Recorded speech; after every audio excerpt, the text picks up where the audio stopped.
कहाँ बाड़न अपना पापा चिन्हापन दामाद हो उहे हवन की दोसर हवन परिछि की ना हो उहे हवन की दोसर हवन परिछि की ना हो।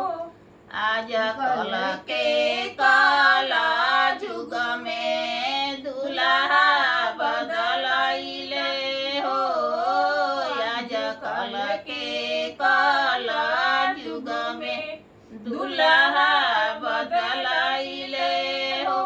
कहाँ बाड़न अपन चाचा चिन्हापन दामाद हो उहे हवन की दोसर हवन परिछि की ना हो उहे हवन की दोसर हवन परिछि की ना हो।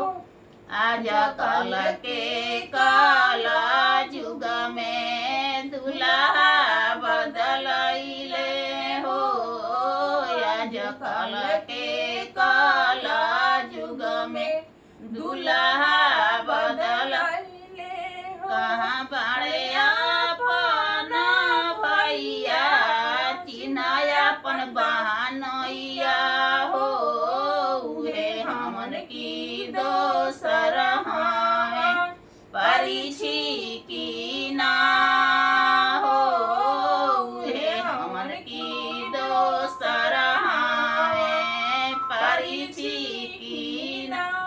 आज कल के काला जुग में दुल्हा बदलैलन हो आज कल के काला जुग में दुल्हा